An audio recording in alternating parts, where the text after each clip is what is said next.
Diluvio a liberación en Egipto. Historias de la Biblia. Noé y el nuevo comienzo. Lo primero que hizo Noé cuando él y su familia salieron del arca fue ofrecer una ofrenda o regalo a Dios. En el dibujo podemos ver a Noé haciendo esto. Este regalo de animales era una forma de agradecer a Dios por haberlos salvado del gran diluvio. Jehová se sintió complacido con el regalo de Noé, y por eso le prometió que nunca más destruiría al mundo con un diluvio. Pronto, toda la tierra se secó, y Noé y su familia pudieron comenzar una nueva vida fuera del arca. Dios los bendijo y les mandó tener muchos hijos para que la tierra se llenara de personas. Sin embargo, con el tiempo, la gente podría olvidar el gran diluvio y temer que algo similar volviera a suceder. Por eso, Dios les dio un recordatorio visible de su promesa de nunca más cubrir la tierra con agua. El arco iris. El arco iris aparece en el cielo cuando el sol brilla después de la lluvia, y tiene muchos colores hermosos. ¿Has visto alguna vez un arco iris? ¿Te acuerdas del que está en la lámina? Dios dijo: prometo que nunca más será destruida toda la gente y los animales por un diluvio. Estoy poniendo mi arco iris en las nubes, y cuando el arco iris aparezca, yo lo veré y recordaré esta promesa mía. Cada vez que vemos un arco iris, debemos recordar la promesa de Dios de que nunca más destruirá el mundo con un gran diluvio. Referencias: Génesis 8:18, 22. 9:17. La Torre de la Confusión. Muchos años después del diluvio, la población en la tierra había crecido mucho. Un hombre llamado Nemrod, bisnieto de Noé, se convirtió en rey, y era un hombre malvado que gobernaba con tiranía. Toda la gente hablaba el mismo idioma, lo que facilitaba que Nemrod los controlara. Para mantenerlos unidos y bajo su poder, decidió construir una gran ciudad y una torre gigantesca que llegara hasta el cielo. Dios no estaba contento con este plan, ya que quería que las personas se dispersaran por toda la tierra. La gente, llena de orgullo, ignoró el deseo de Dios y continuó con la construcción, buscando fama y gloria para ellos mismos. Para detenerlos, Dios hizo un milagro. De repente, las personas comenzaron a hablar diferentes idiomas que no podían entender entre sí. Esto generó confusión y caos, impidiéndoles continuar con la construcción. La ciudad quedó inconclusa y recibió el nombre de Babel, que significa confusión en hebreo. La gente se dispersó por la tierra, formando grupos según el idioma que hablaban, dando origen a la diversidad de lenguas en el mundo.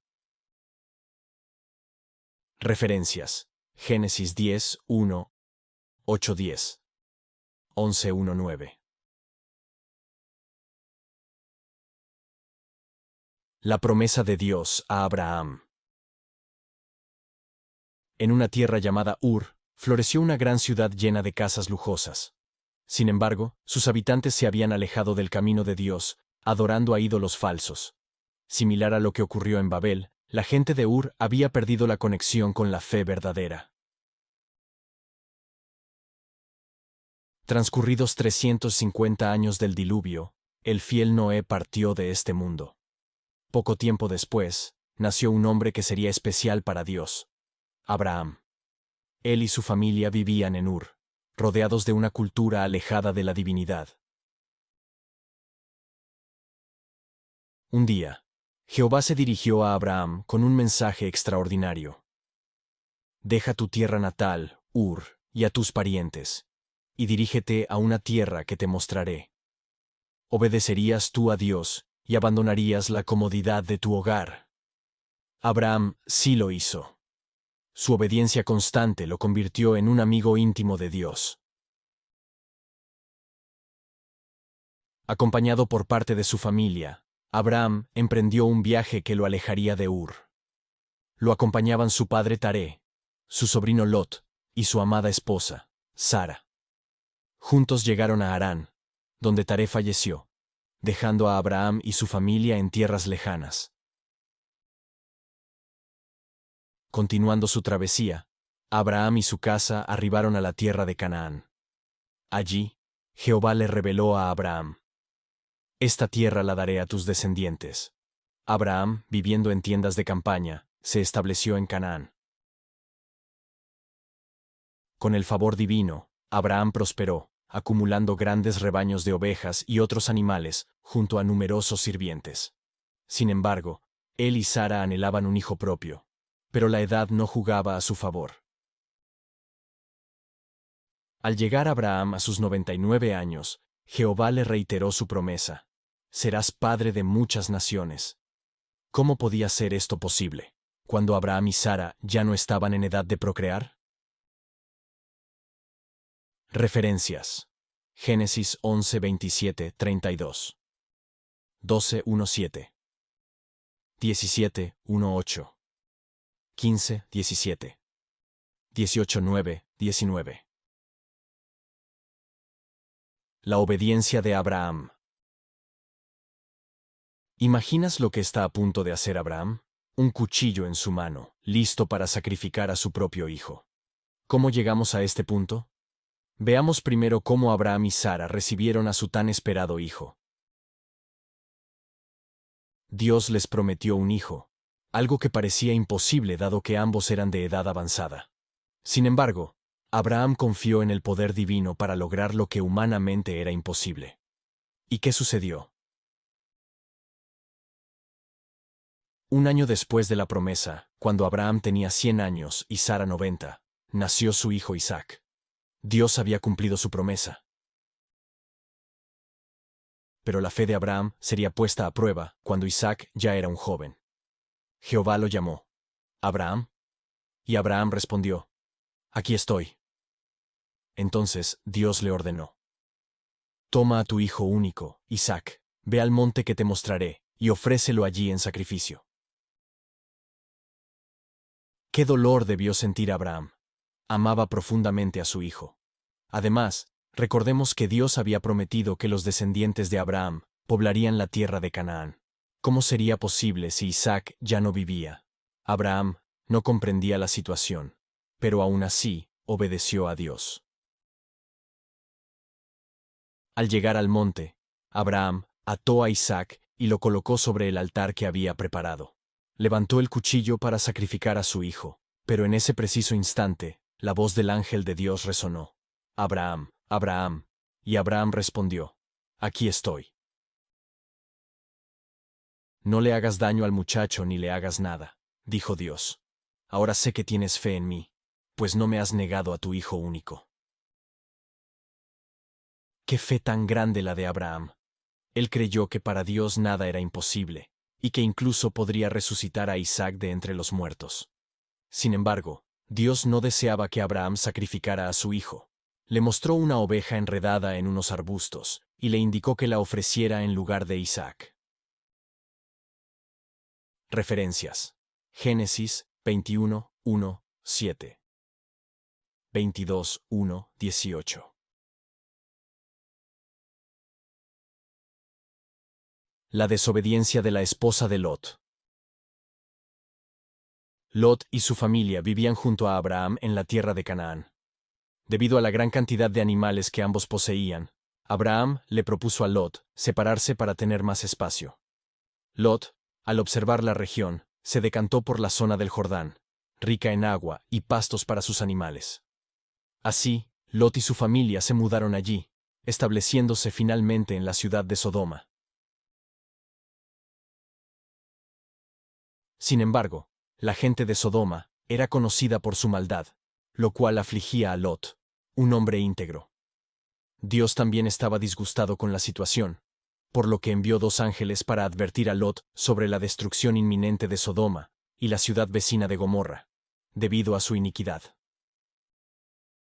Los ángeles instruyeron a Lot: «Salgan de inmediato. Tomen a su esposa y a sus 2 hijas y huyan de este lugar». Lot y su familia demoraron su partida, por lo que los ángeles los tomaron de la mano y los sacaron de la ciudad. Uno de ellos les advirtió: «Corran por sus vidas, no miren atrás, corran a las montañas para salvarse». Lot y sus hijas obedecieron y huyeron de Sodoma, sin detenerse ni mirar atrás. Sin embargo, la esposa de Lot desobedeció la orden. Al alejarse un poco de la ciudad, miró hacia atrás, convirtiéndose en una estatua de sal. Esta historia nos deja una valiosa lección. Dios protege a aquellos que le obedecen, mientras que los que no lo hacen se enfrentan a graves consecuencias.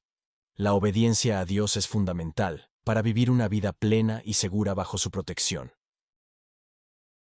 Referencias: Génesis 13, 5-13, 18, 20, 33, 19, 1, 29, Lucas 17, 28, 32, Pedro 2, 6, 8.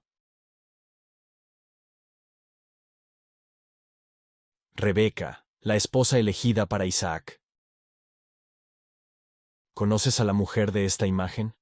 Se llama Rebeca, y está a punto de conocer a Isaac, quien será su futuro esposo. ¿Cómo se conocieron? Abraham, padre de Isaac, deseaba encontrar una esposa digna para su hijo. No quería que Isaac se casara con una mujer de Canaán, pues su pueblo adoraba a dioses falsos. Por ello, encomendó a su siervo una importante misión. Viaja a Harán, donde viven mis parientes, y busca una esposa para mi hijo Isaac. El siervo de Abraham emprendió un largo viaje con 10 camellos. Al llegar a las cercanías de Harán, se detuvo junto a un pozo. Era cerca del atardecer, la hora en que las mujeres del pueblo acudían a buscar agua. El siervo elevó una oración a Jehová: «Que la mujer que me ofrezca agua para mí y para mis camellos sea la elegida para ser esposa de Isaac». En ese instante, Rebeca llegó al pozo para llenar su cántaro. Al ver al siervo y sus camellos exhaustos, le ofreció agua con amabilidad. No solo le dio de beber a él, sino que también sacó agua para todos los camellos, demostrando una gran disposición y fortaleza. Tras este acto de bondad, el siervo de Abraham le preguntó a Rebeca por su familia y le pidió hospedaje para la noche. Ella respondió: «Mi padre es Betuel, y en casa hay lugar para ti». El siervo, al saber que Betuel era hijo de Nacor, hermano de Abraham, se arrodilló y agradeció a Dios por haberlo guiado hasta los parientes de su amo. Esa noche, el siervo reveló a Betuel y a Labán, hermano de Rebeca, el motivo de su visita. Ambos consintieron en que Rebeca acompañara al siervo para casarse con Isaac. ¿Y Rebeca? Al ser consultada sobre su deseo, ella respondió con un rotundo sí. Al día siguiente, partieron de Harán en los camellos, iniciando un largo viaje de regreso a Canaán. Al llegar, era de noche, y Rebeca vio a un hombre caminando por el campo. Era Isaac. Al verla, sintió una gran alegría. Hacía solo 3 años que había perdido a su madre, Sara, y aún se encontraba afligido por su partida. Sin embargo, en Rebeca encontró un nuevo amor, y su corazón volvió a ser feliz. Referencias: Génesis 24, 1-67.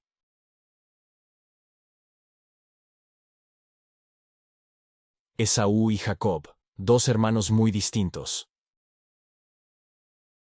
En una tierra lejana, vivían 2 hermanos gemelos llamados Esaú y Jacob. Eran hijos de Isaac y Rebeca, una pareja que había esperado mucho tiempo para tenerlos. Desde pequeños, los 2 hermanos mostraron personalidades muy diferentes. Esaú era un hombre de campo, hábil cazador que disfrutaba de la vida al aire libre. Jacob, en cambio, prefería la tranquilidad del hogar y dedicaba su tiempo al cuidado de las ovejas. A pesar de sus diferencias, ambos eran hijos de la misma madre y padre, y crecieron juntos bajo el mismo techo. Sin embargo, el favor de su padre Isaac recaía sobre Esaú, quien lo admiraba por su fuerza y destreza en la caza. Rebeca, por otro lado, sentía una especial conexión con Jacob, apreciando su carácter apacible y su cercanía al hogar. Abraham, el abuelo de Jacob, le contaba historias sobre Jehová, y Jacob disfrutaba mucho escuchándolas. Abraham vivió hasta los 175 años, y cuando los gemelos Jacob y Esaú tenían 15 años, falleció. Esaú, a la edad de 40 años, se casó con 2 mujeres cananeas. Esto entristeció profundamente a Isaac y Rebeca, pues estas mujeres no adoraban a Jehová. Un evento que enfureció a Esaú contra su hermano Jacob fue la bendición paterna. Isaac, el padre de ambos, estaba a punto de bendecir a su hijo mayor, Esaú. Por ser el primogénito, Esaú esperaba recibir esta bendición. Sin embargo, ya había vendido su derecho de primogenitura a Jacob, y además, Dios había decretado al nacer que Jacob sería el bendecido.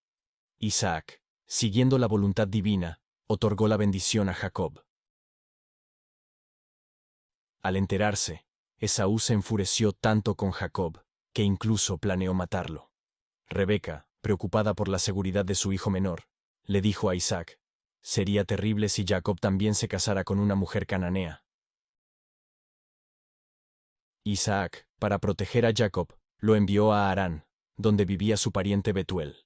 Le instruyó que se casara con una de las hijas de Labán, hijo de Betuel.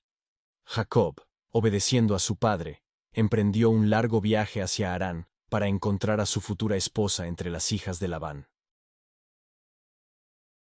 Referencias: Génesis 25, 5, 11, 20, 34, 26, 34, 35, 27, 1, 46, 28, 1, 5, Hebreos 12, 16, 17. Jacob encuentra el amor en Harán. En un viaje largo y solitario, Jacob llegó a un lugar donde encontró a pastores cuidando sus ovejas cerca de un pozo. Con curiosidad, les preguntó de dónde venían. Los pastores respondieron que eran de Harán, y al mencionar ese lugar, Jacob quiso saber si conocían a Labán, su tío. Afortunadamente, ellos lo conocían, y le informaron que Raquel, la hija de Labán, estaba a punto de llegar con el rebaño. Al ver a Raquel en la distancia, Jacob sintió una conexión instantánea. Se acercó a ella, quitó la piedra del pozo para que las ovejas pudieran beber, y, en ese momento de cercanía, la saludó y le reveló su identidad. Raquel, conmovida por el encuentro, corrió a casa para contarle a su padre lo sucedido. Labán, al enterarse de la llegada de Jacob, se alegró de tenerlo en su hogar. Cuando Jacob le expresó su deseo de casarse con Raquel, Labán aceptó con gusto, pero con una condición. Jacob debía trabajar para él durante 7 años a cambio de Raquel. Jacob, enamorado, aceptó sin dudarlo. Sin embargo, el día de la boda, Labán engañó a Jacob. En lugar de Raquel, le dio a su hija mayor, Lea. Jacob, decepcionado pero aún decidido a casarse con Raquel, aceptó la situación y acordó trabajar otros 7 años más para obtenerla. En aquellos tiempos, Dios les permitía a los hombres tener más de una esposa. Pero ahora, como muestra la Biblia, deben tener una sola. Referencias: Génesis 29, 1-30. Los 12 hijos de Jacob. Jacob, un hombre sabio y trabajador, tuvo una familia numerosa y bendecida. De sus 2 esposas, Lea y Raquel, nacieron 12 hijos varones que serían los pilares de las 12 tribus de Israel. Lea, la primera esposa, dio a luz a 6 hijos. Rubén, el primogénito. Simeón, un hombre de carácter fuerte. Leví, consagrado al servicio religioso. Judá, de quien descendería el linaje del rey David. Isaacar, conocido por su laboriosidad. Y Zabulón, experto en comercio marítimo. Raquel, la esposa amada de Jacob, anhelaba tener hijos, pero su deseo se vio postergado. Impaciente, ofreció a su sierva Bila a Jacob, quien le dio 2 hijos, Dan y Neftalí. Al ver la bondad de Bila, Lea también entregó a su sierva Silpa, quien dio a luz a Gad y Aser. Finalmente, la alegría llegó a Raquel con el nacimiento de José, quien se convertiría en el hijo favorito de Jacob y en una figura central en la historia de Israel. La familia de Jacob no estaba completa sin sus hijas, aunque la Biblia solo menciona a una de ellas, Dina. Tras años viviendo en Padan Aram, Jacob decidió regresar a Canaán con su numerosa familia y sus rebaños. En el camino, Raquel dio a luz a su último hijo, Benjamín, pero el parto fue difícil y Raquel no sobrevivió. Jacob, afligido, llamó a su hijo Benjamín, que significa hijo de la mano derecha. Los 12 hijos de Jacob, junto con sus respectivas familias, formaron las 12 tribus de Israel. Sus nombres se convirtieron en símbolos de la nación, y sus historias se transmitieron de generación en generación. Isaac, el padre de Jacob, vivió muchos años más, y seguramente sintió un gran gozo al ver la descendencia tan numerosa y próspera de su hijo. Pero la historia no termina aquí, pues un nuevo capítulo está por comenzar con Dina, la hija de Jacob. Referencias: Génesis 29, 32, 35, 30, 1, 26, 35, 16, 19, 37, 35. Dina y las malas amistades. ¿A dónde va Dina a visitar? A unas chicas que viven en la tierra de Canaán. ¿Crees que a su papá, Jacob, le gustará esta idea? Para responder, pensemos en lo que pensaban su abuelo, Abraham, y su papá sobre las mujeres de Canaán. ¿Quería Abraham que su hijo Isaac se casara con una cananea? No. ¿Y Isaac y Rebeca querían lo mismo para su hijo Jacob? Tampoco. ¿Sabes por qué? Porque esa gente adoraba a dioses falsos. No eran buenas personas para casarse ni para ser amigos cercanos. Por eso, sabemos que a Jacob no le gustaría que su hija se hiciera amiga de esas chicas. Dina se metió en un gran problema. ¿Ves a ese hombre de Canaán que la está mirando? Se llama Siquem. Un día, cuando Dina fue a visitarla, Siquem la obligó a hacer algo muy malo. Solo las personas casadas deben hacer eso. Lo que Siquem le hizo a Dina causó muchos problemas. Cuando los hermanos de Dina se enteraron, se pusieron furiosos. 2 de ellos, Simeón y Leví, tomaron sus espadas y entraron a la ciudad sin que nadie los viera. Mataron a Siquem y a todos los hombres. ¡Qué cosa tan terrible hicieron! Su papá, Jacob, se puso muy triste. ¿Cómo empezó todo este problema?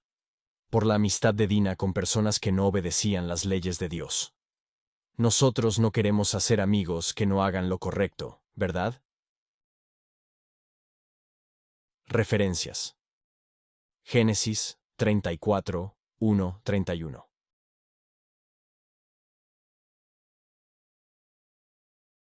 La triste historia de José.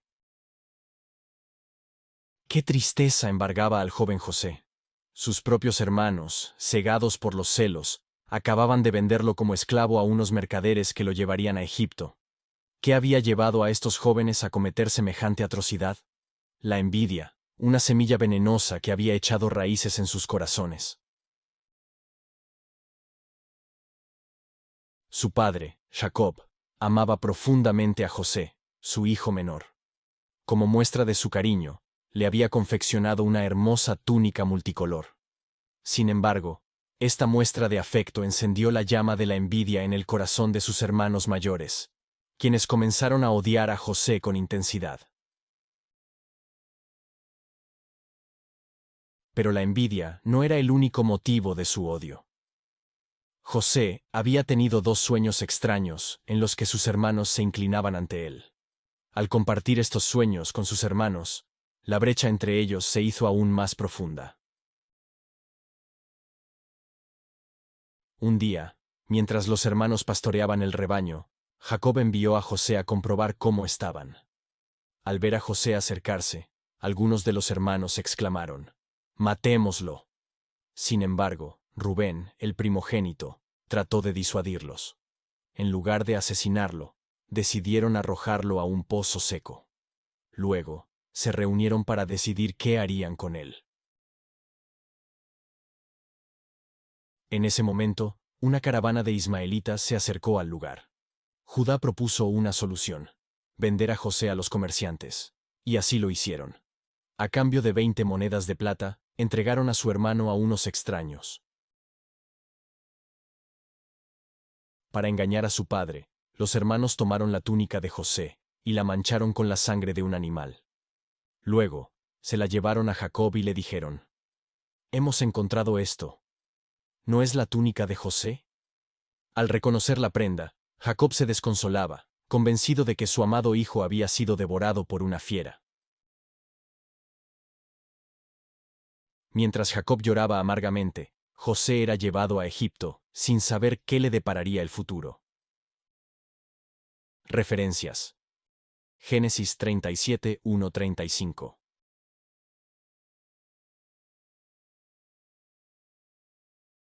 José, un prisionero injusto.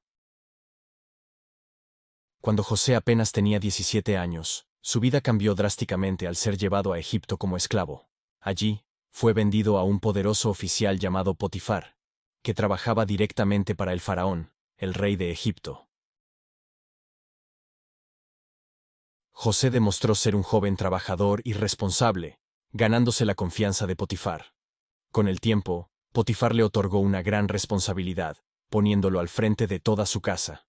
Sin embargo, la suerte de José daría un giro inesperado.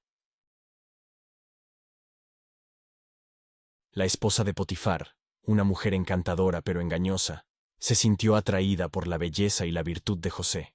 Intentó seducirlo en varias ocasiones, pero José, fiel a sus principios, se negó rotundamente a ceder a sus avances. Enfurecida por el rechazo, la mujer tramposa urdió un plan para vengarse. Aprovechando un momento a solas con su esposo, la esposa de Potifar acusó falsamente a José de haber intentado forzarla. Potifar, cegado por los celos y creyendo las mentiras de su esposa, ordenó que encarcelaran a José. A pesar de esta injusta acusación, José no perdió la esperanza. En la prisión, demostró nuevamente su carácter noble y responsable, y pronto se ganó el respeto de los guardias. Debido a sus cualidades, lo nombraron encargado de los demás prisioneros. Un día, tanto el copero como el panadero del faraón fueron encarcelados. Ambos habían tenido sueños extraños y perturbadores que los atormentaban. Al enterarse de sus sueños, José les ofreció interpretar su significado, convencido de que los sueños eran mensajes enviados por Dios. José explicó al copero que su sueño presagiaba su pronta liberación y regreso a su antiguo puesto al servicio del faraón. Sin embargo, le advirtió al panadero que su sueño anunciaba una triste noticia: sería ejecutado en pocos días. Tal como José había predicho, los sueños se hicieron realidad. El copero fue liberado y volvió a servir al faraón, mientras que el panadero fue condenado a muerte. Desafortunadamente, el copero, en medio de su alegría por haber recuperado su libertad, olvidó la promesa que le había hecho a José de interceder por él ante el faraón. Así, José continuó injustamente encarcelado, esperando el momento en que alguien recordara su lealtad y lo rescatara de la prisión. Referencias: Génesis 39, 1, 23. 40, 1, 23. Los misteriosos sueños de Faraón. Habían pasado 2 largos años desde que José había sido encarcelado injustamente. El copero, a quien José había ayudado, se había olvidado por completo de él. Mientras tanto, el faraón, el poderoso gobernante de Egipto, tuvo 2 sueños muy extraños que lo dejaron perplejo. ¿Qué significarían aquellas visiones tan raras? A la mañana siguiente, el faraón reunió a todos sus sabios y magos, los más inteligentes de su reino. Les contó sus sueños con detalle, esperando que pudieran descifrar su significado. Pero por más que intentaron, ninguno pudo ofrecerle una explicación satisfactoria. Fue entonces cuando el copero, por fin, recordó a José. Se apresuró a contarle al faraón sobre el joven hebreo que había interpretado correctamente sus sueños en la cárcel. Sin dudarlo, el faraón ordenó que sacaran a José de la prisión de inmediato. Ante el faraón, José escuchó atentamente los extraños sueños. El primero era sobre 7 vacas gordas y saludables, que eran devoradas por 7 vacas flacas y enfermizas. El segundo sueño era similar, pero en lugar de vacas, eran 7 espigas de trigo llenas y hermosas, que eran tragadas por 7 espigas delgadas y secas. Después de reflexionar profundamente, José le reveló al faraón el significado oculto de sus sueños. Ambos sueños hablan de lo mismo, oh faraón, dijo José. Las 7 vacas gordas y las 7 espigas llenas representan 7 años de gran abundancia en Egipto.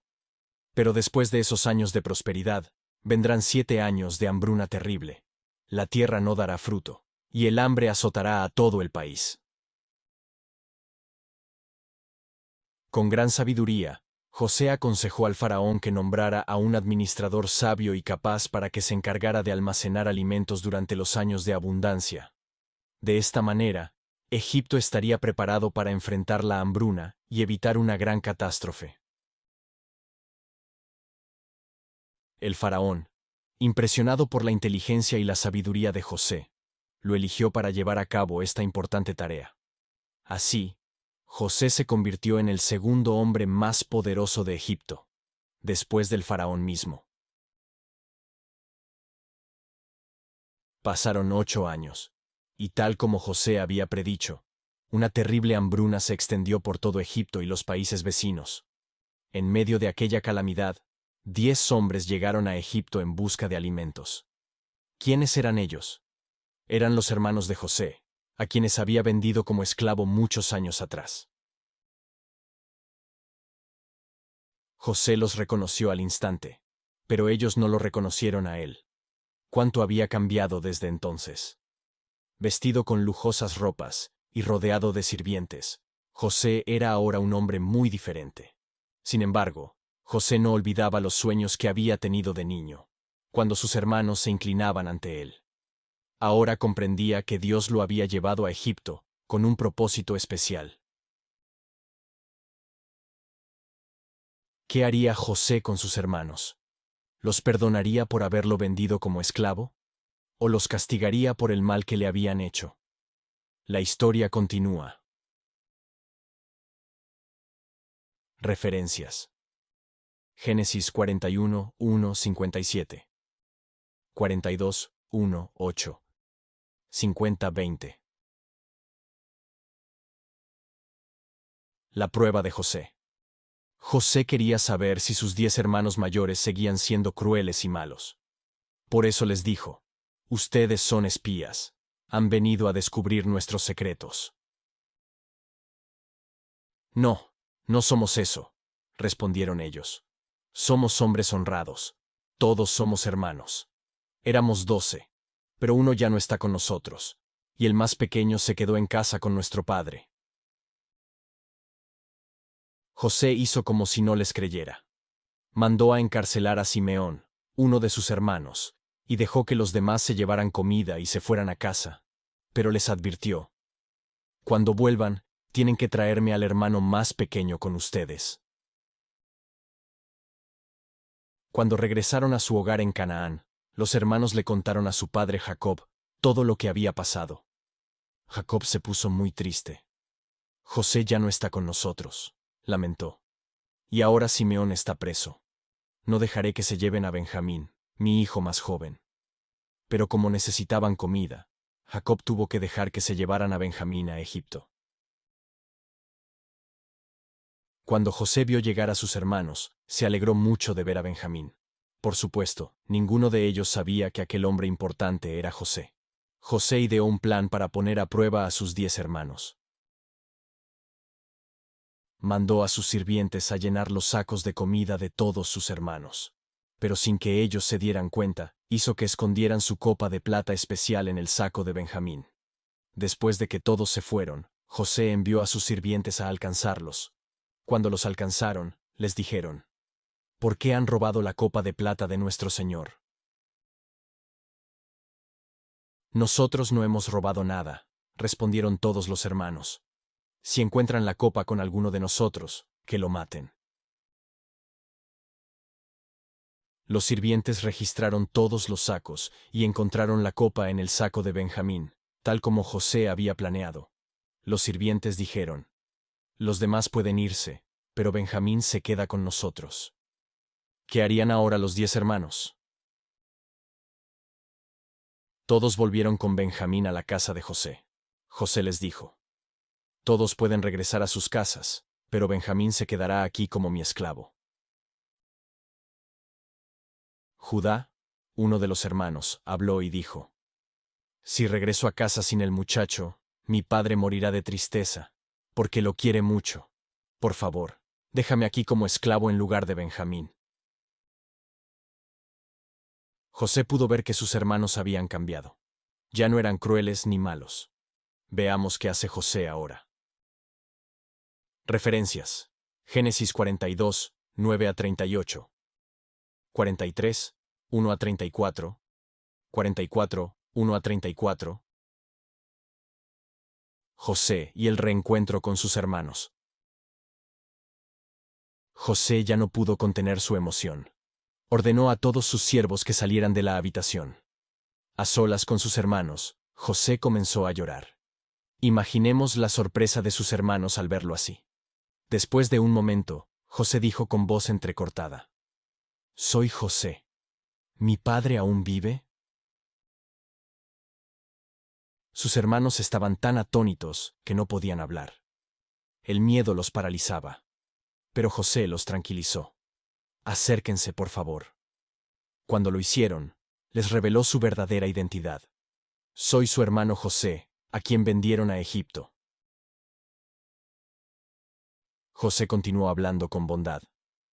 No se sientan culpables por haberme vendido.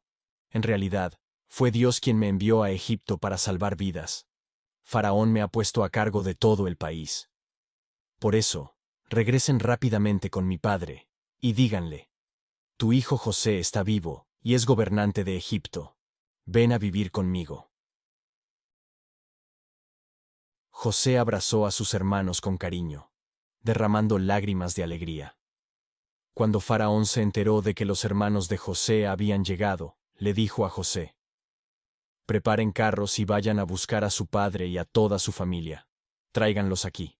Les daré la mejor tierra de Egipto. Y así lo hicieron. En esta imagen podemos ver a José recibiendo a su padre, cuando llegó a Egipto con toda su familia.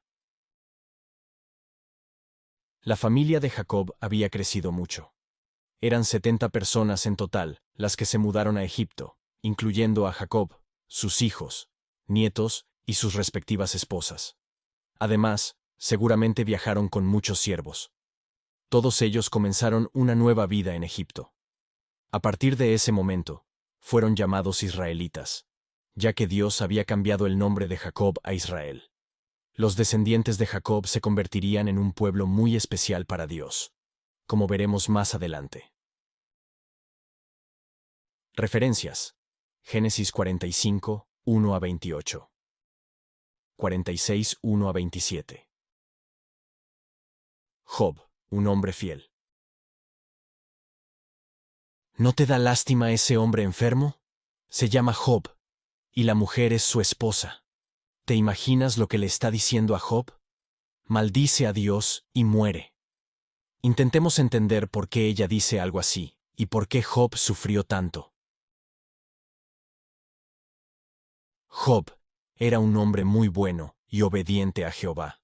Vivía en la tierra de Uz, cerca de Canaán. Jehová lo quería mucho, pero había alguien que lo odiaba. ¿Sabes quién era?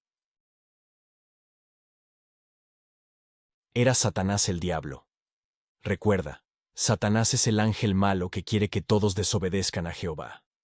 Él hizo que Adán y Eva desobedecieran, y pensaba que podía hacer lo mismo con todos. Pero, ¿logró su objetivo? No. Piensa en todos los hombres y mujeres fieles que hemos conocido. Después de que Jacob y José murieron en Egipto, Job era la persona más fiel a Jehová en toda la tierra. Jehová quería mostrarle a Satanás que no podía hacer que todos fueran malos, así que le dijo: «Mira a Job, es muy fiel».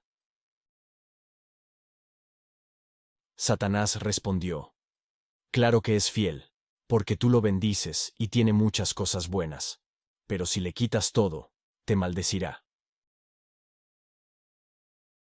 Entonces Jehová le permitió a Satanás hacerle daño a Job, pero le dijo: «Puedes hacerle todo lo malo que quieras, pero no lo mates». Primero, Satanás hizo que robaran el ganado y los camellos de Job, y mató a sus ovejas. Luego, mató a sus 10 hijos y hijas en una tormenta. Por último, le dio a Job una enfermedad terrible. Job sufrió muchísimo. Por eso su esposa le dijo: «Maldice a Dios y muere». Pero Job no quiso. Además, 3 amigos falsos vinieron a decirle que él había hecho algo malo. Pero Job siguió siendo fiel. Jehová estaba muy contento con Job y lo bendijo aún más. Lo curó de su enfermedad, le dio 10 hijos más y el doble de ganado que antes. ¿Quieres ser tan fiel a Jehová como Job? Si lo eres, Dios también te bendecirá.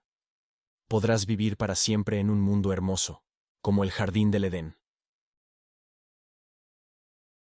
Referencias: Job 1, 1:22, 2, 1:13, 42, 10, 17.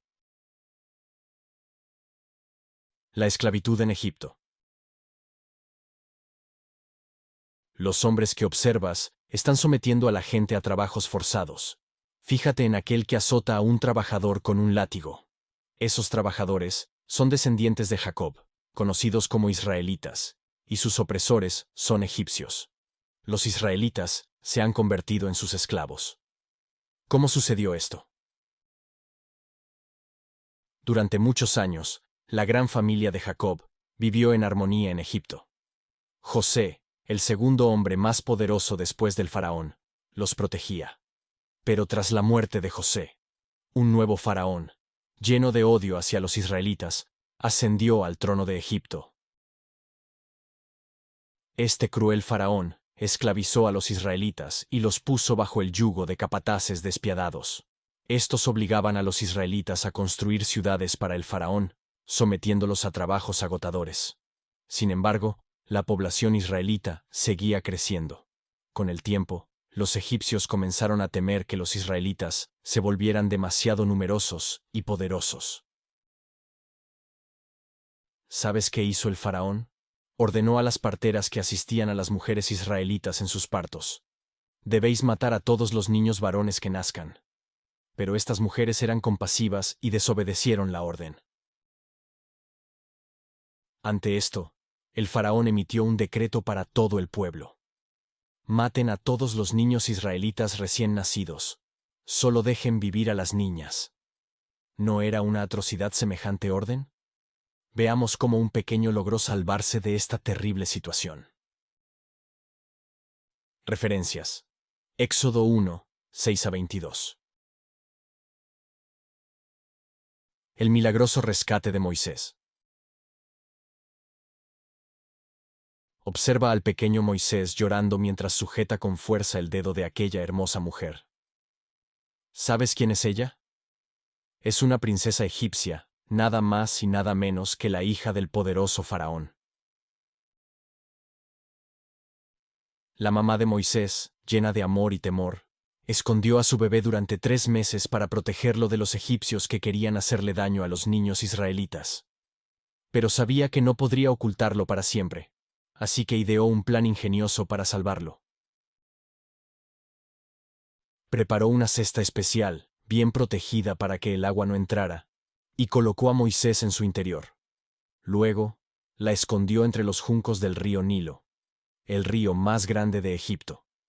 Le pidió a Miriam, su hermana mayor, que se quedara cerca para vigilarlo.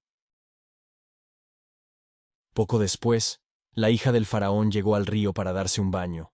De pronto, sus ojos se posaron en la cesta entre los juncos.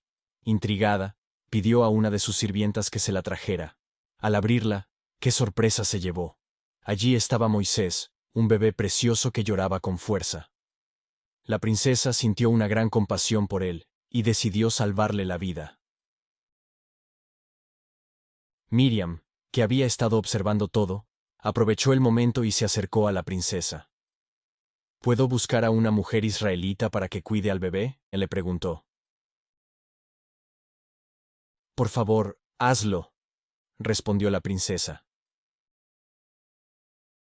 Miriam corrió a buscar a su mamá, quien llegó rápidamente al lugar.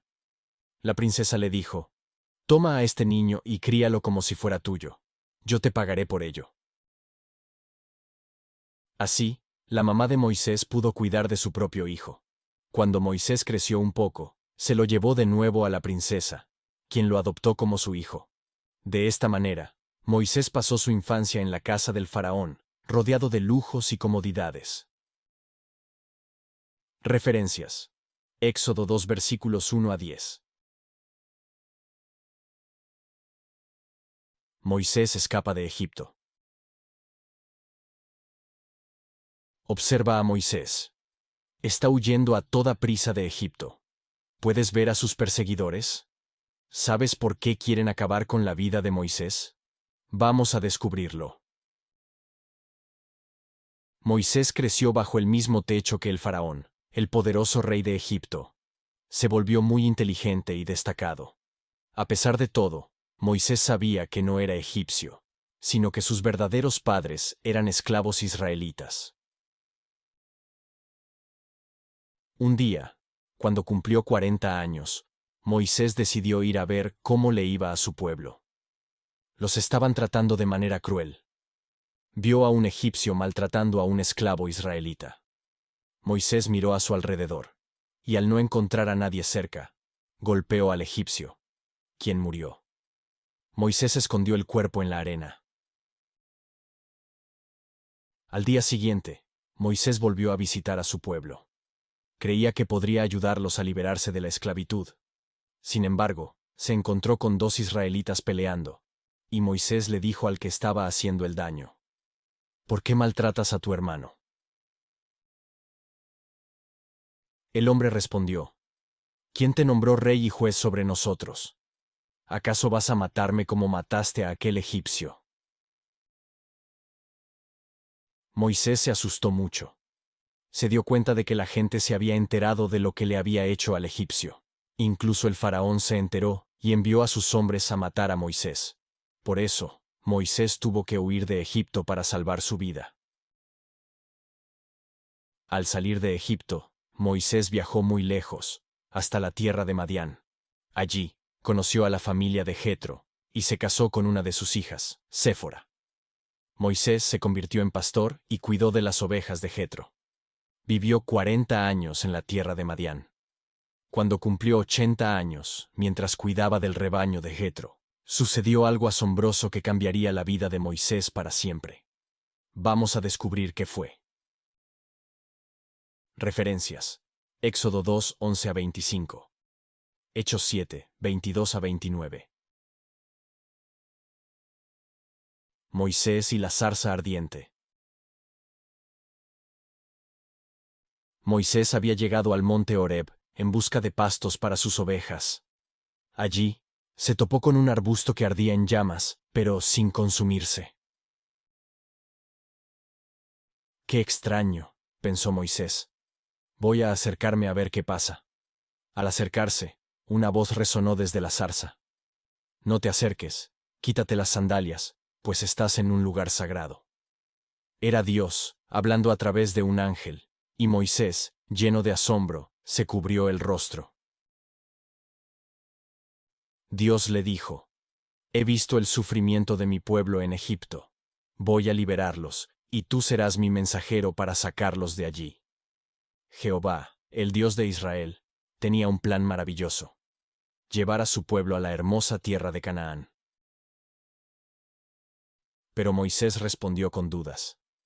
¿Quién soy yo para hacer algo así? Si voy y les digo que tú me enviaste, ¿me creerán? Dios le aseguró. Diles esto: Jehová, el Dios de Abraham, de Isaac y de Jacob, me ha enviado. Este será mi nombre para siempre.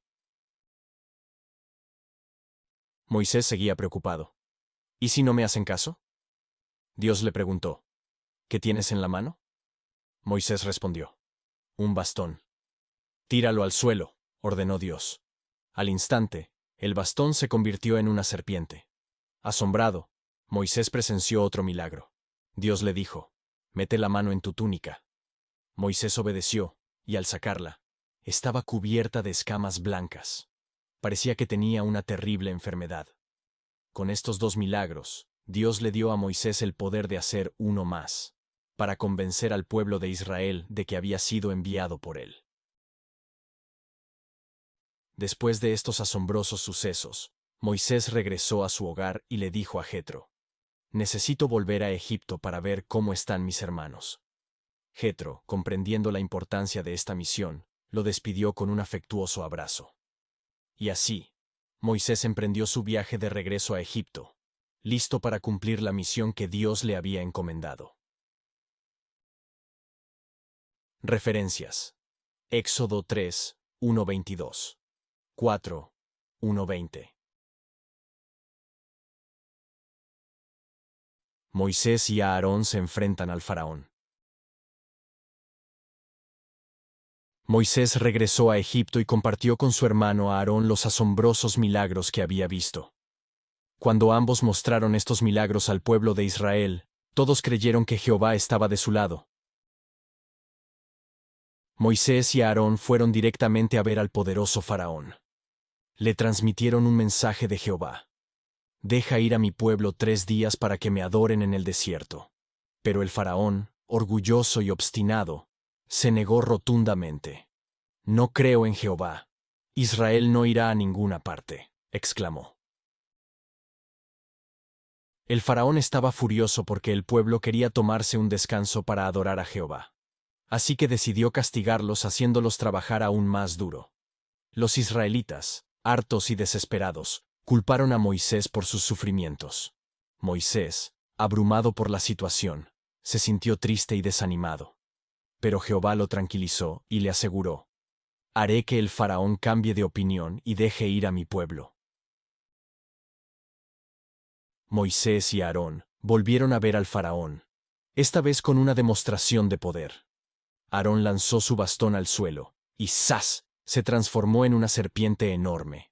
Los magos del faraón intentaron imitarlo, pero sus serpientes no pudieron vencer a la de Aarón. Sin embargo, el corazón del faraón seguía endurecido. Jehová decidió darle una lección al faraón y a los egipcios. ¿Cómo? Con 10 terribles plagas. Una tras otra, Egipto fue azotada por estas calamidades. El Nilo se convirtió en sangre. Aparecieron ranas por todas partes. Vinieron plagas de insectos, moscas, enfermedades en el ganado, úlceras, granizo, langostas y una densa oscuridad. Después de cada plaga, el faraón, aterrorizado, le rogaba a Moisés que pidiera a Jehová que la detuviera. Prometía dejar ir a los israelitas, pero cuando la plaga cesaba, volvía a cambiar de opinión. Sin embargo, después de la 10ª y última plaga, el faraón, finalmente, se vio obligado a ceder, y permitió a los israelitas abandonar Egipto. ¿Quieres saber cuáles fueron estas 10 terribles plagas? Vamos a descubrirlas juntos. Referencias: Éxodo 4:27-31. 5:1-23. 6:1-13. 26-30. 7:1-13. Dios libera a su pueblo. Observa estos cuadros. Cada uno muestra un castigo terrible que Dios envió a Egipto. En el primero, vemos a Aarón golpeando el río Nilo con su vara. Al instante, el agua limpia se convirtió en sangre, los peces murieron y el río empezó a oler muy mal. Después, Dios hizo que del Nilo salieran millones de ranas. Había ranas en todas partes, en los hornos, en las camas, hasta en las ollas de comida. Cuando las ranas murieron, los egipcios las juntaron en montones y el país se llenó de un olor insoportable. A continuación, Aarón golpeó el suelo con su vara, y ¡zas! Aparecieron nubes de horribles jejenes que picaban y molestaban a todos. Esta fue la tercera plaga. Las siguientes plagas solo afectaron a los egipcios, no a los israelitas. La cuarta plaga fue una invasión de moscas gigantes que llenaron las casas y los hizo la vida imposible. La quinta plaga mató a muchos animales, vacas, ovejas y cabras. Después, Moisés y Aarón esparcieron cenizas por el aire, causando llagas dolorosas en las personas y los animales. Esta fue la sexta plaga. Moisés levantó su mano hacia el cielo, y Dios envió truenos y granizo. Nunca antes había caído tanto granizo en Egipto. Destruyó los cultivos y las casas. La octava plaga fue una nube de langostas tan grande que cubrió todo el país. Millones y millones de langostas devoraron todas las plantas y cultivos que el granizo había dejado. La novena plaga fue una oscuridad total. Durante 3 días, una oscuridad densa cubrió Egipto, pero los israelitas tenían luz en sus casas. Finalmente, Dios le dijo a su pueblo que pintaran con la sangre de un cordero o un cabrito los marcos de sus puertas. Cuando el ángel de Dios pasó por Egipto, al ver la sangre, no mataba a nadie dentro de esa casa. Pero si no veía la sangre, mataba al primogénito de cada familia, tanto de personas como de animales. Esta fue la 10ª y última plaga. Después de esta terrible plaga, el faraón, asustado, dejó que los israelitas se fueran. Así que los israelitas, que ya estaban listos para partir, salieron de Egipto esa misma noche. Referencias. Éxodo, capítulos 7 a 12. El milagro del Mar Rojo. Observa esta imagen asombrosa. Ahí está Moisés, con su vara levantada sobre el Mar Rojo. Del otro lado, a salvo, están los israelitas. Pero, ¿qué le está sucediendo a Faraón y su ejército? Se están ahogando. Veamos cómo ocurrió todo esto. Como ya sabes, después de la última y terrible plaga, Faraón finalmente permitió a los israelitas abandonar Egipto. Imagina, más de 600,000 hombres, junto con mujeres, niños y un montón de animales. Y no solo los israelitas se fueron, sino también muchas otras personas que creían en Jehová. Todos llevaban consigo sus ovejas, cabras y vacas. Antes de partir, los israelitas pidieron a los egipcios que les dieran ropa y objetos de oro y plata. Los egipcios estaban tan asustados por la última plaga que accedieron a darles todo lo que pidieron. Después de caminar por varios días, los israelitas llegaron al Mar Rojo. Allí se detuvieron a descansar. Mientras tanto, Faraón y sus soldados empezaron a sentirse arrepentidos de haber dejado ir a los israelitas. Hemos liberado a nuestros esclavos, se lamentaban. Así que Faraón cambió de opinión otra vez. Rápidamente preparó sus carros de guerra y reunió a todo su ejército.